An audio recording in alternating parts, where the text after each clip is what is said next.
Hi, boys and girls. I am Miss Padilla, first grade teacher at Howard Drive Elementary, and I will be reading to you Chapter 6.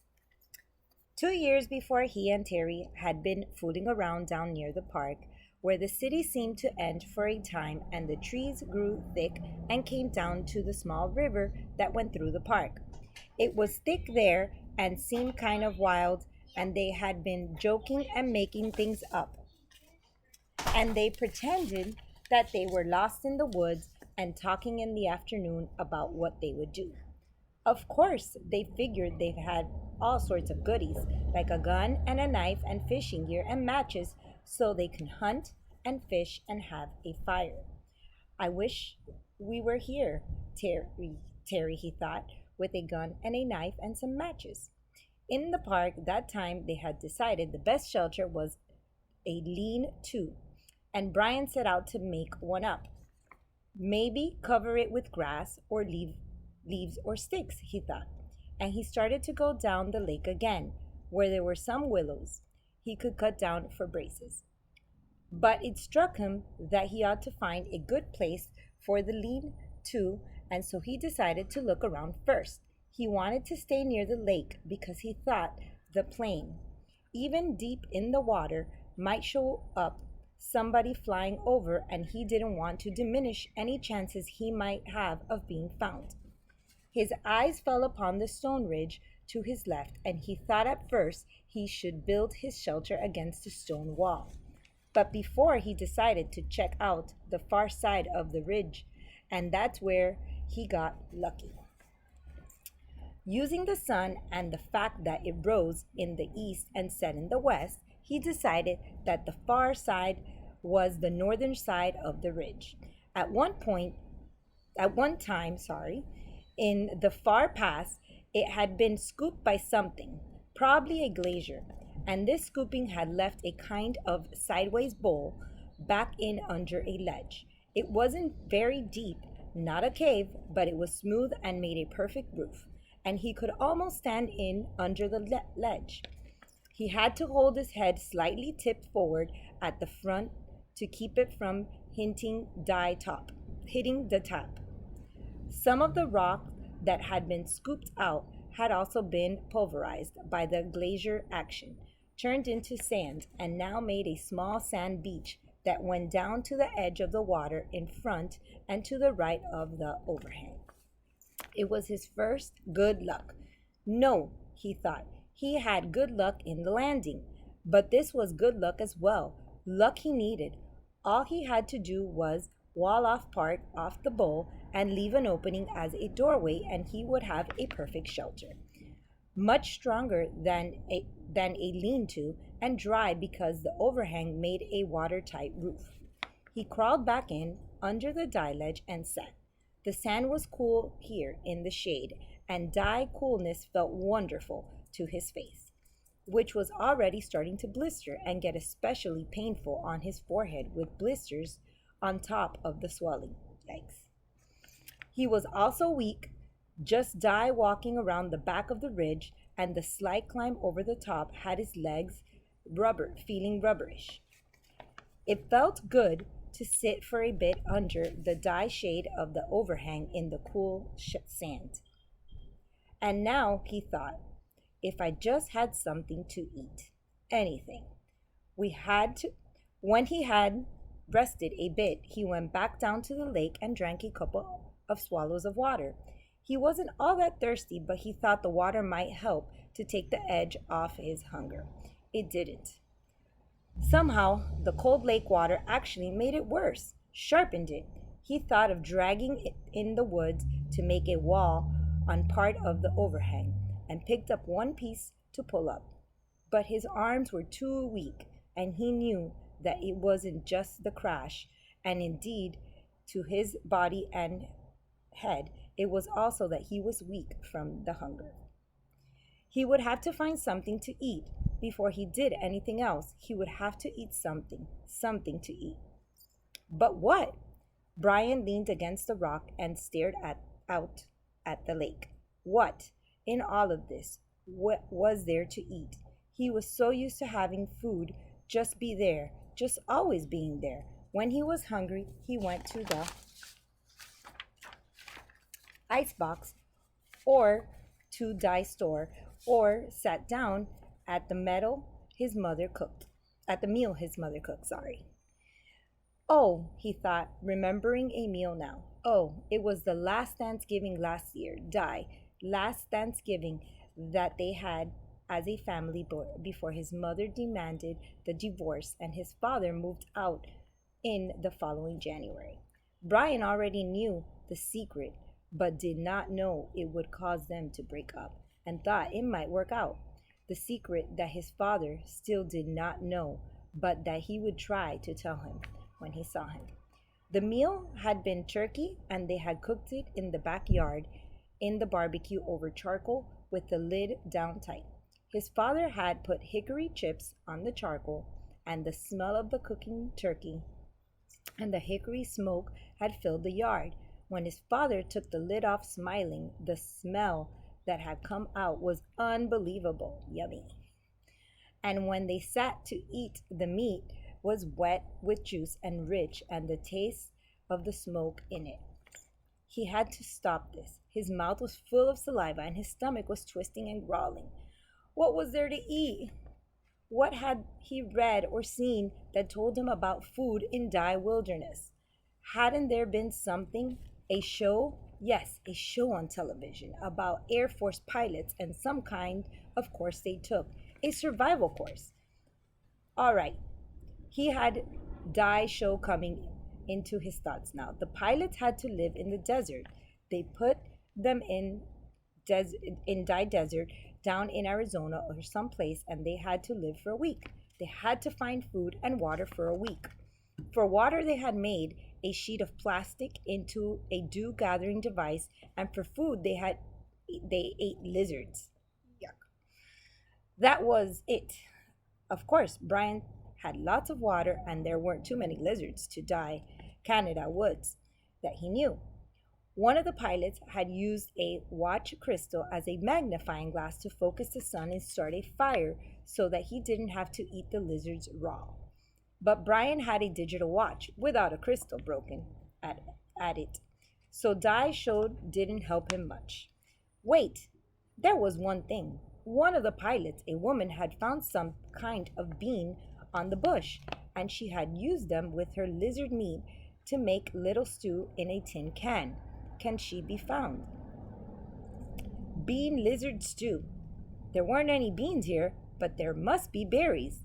There had to be a berry bush around. Sure, the woods were full of berry bushes. That's what everybody always said. Well, he'd actually never heard anybody say it, but he felt that it should be true. There must be berry bushes. He stood and moved out into the sand and looked up at the sun. It was still high. He didn't know what time it must be. At home, it would be 1 or 2 if the sun were that high. At home, 1 or 2, his mother would be putting away the lunch dishes and getting ready for her exercise class. No, that would have been yesterday. Today, she would have gone to see him. Today was Thursday, and she always went to see him on Thursdays. Wednesdays was exercise class, and Thursday she went to see him. Hot little jolts of hate worked into his thoughts, pushed once, moved back. If his mother hadn't begun to see him and forced a divorce, Brian wouldn't be here now. He shook his head, had to stop that kind of thinking. The sun was still high in the sky, which meant that he had some time before darkness to find berries. He didn't want to be away from his. He almost thought of it as home, shelter when it came to dark. He didn't want to be anywhere in the woods when it came to dark, as he didn't want to get lost, which was a real problem. He knew in the world was the lake in front of him, and the hill at the back, and the ridge. If he lost sight of them, there was a really good chance that he would be getting turned away and not find his way back. So he had to look for the berry bush, but kept the lake or the rock ridge in sight at all times. He looked up at the lake shore to find the north. For a good distance, perhaps 200 yards, it was fairly clear. There were tall pines, the kind with no limbs until very close to the top, with a gentle breeze sighting in him, but not too much low brush. 200 yards up there seemed to be a belt of thick lower bushes staring about 10 or 12 feet high, and that formed a wall he could not see through.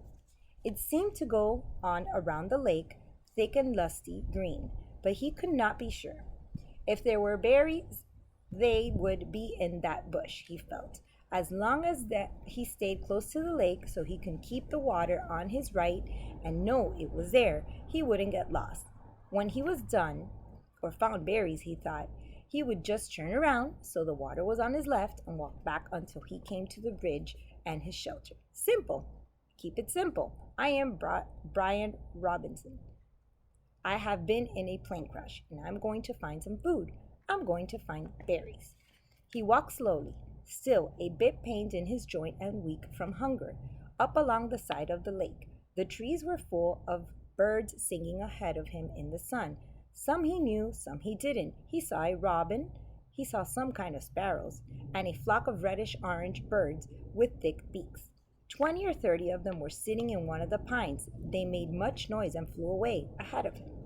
When he walked under the tree, he watched them fly, their colors a bright slash in solid green, and in this way he found the berries. The birds landed in some taller willow types of undergrowth with wide leaves and started jumping up and making noise. At first, he was too far away to see what they were doing, but their colors drew him and he moved towards them, keeping the lake in sight and on the right, and when he got closer, he saw they were eating berries.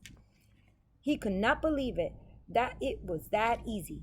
It was as if the birds had taken him right to the berries. The slender branches went up almost about 20 feet and were heavy, dropping with clusters of bright red berries. They were half as big as grapes, but hunting in bunches, much like grapes. And when Brian saw them glistening red in the sunlight, he almost yelled. His pace quickened, and he was in them in moments, scattering the birds, grabbing branches, stripping them to fill his mouth with berries. He almost spit them out.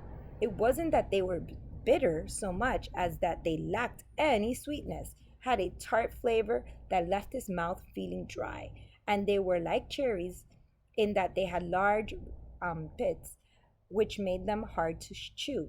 But there was such a hunger on him, such an emptiness, that he could not stop, and kept stripping the branches and eating berries by the handfuls, grabbing and jamming them in his mouth, and swallowing them, pits and all.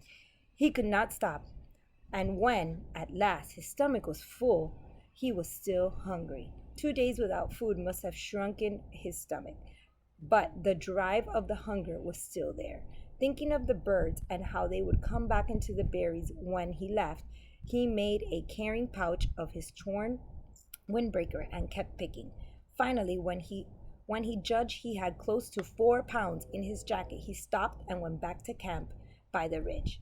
Now, he thought, now I have some food, and I can do something about fixing this place up. He glanced up at the sun and saw he had some time before dark. If only I had matches, he thought, looking ruefully at the beach and the lakeside. There was driftwood everywhere, not to mention dead and dry wood all over the hill, and dead, dry branches hanging from every tree, all firewood and no matches. How did they used to do it, he thought, rubbing 2 sticks together? He tucked the berries in the pouch back, in under the overhang in a cool shade, and found a couple of sticks. After 10 minutes of rubbing, he felt the sticks, and they were almost cool to the touch. Not that, he thought. They didn't do the fire that way. He threw the sticks down in disgust. So no fire, but he could still fix the shelter and make it. Here, the word safer came into his mind, and he didn't know why. More livable. Kind of close in it, he thought. I'll just close it in a bit. He started dragging sticks up from the lake and pulling long, dead branches down from the hill, never getting out of sight of the water and the ridge.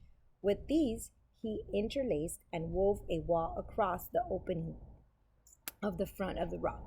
It took over 2 hours, and he had to stop several times because he felt a bit weak. and once because he felt a strange new twingle in his stomach, a tightening rolling. Too many berries, he thought. I ate too many of them.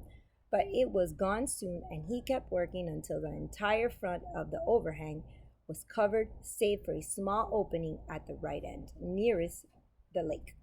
The doorway was about 3 feet, and when he went in, he found himself in a room almost 15 feet long and 8 to 10 feet deep, with the rock wall sloping down to the rear.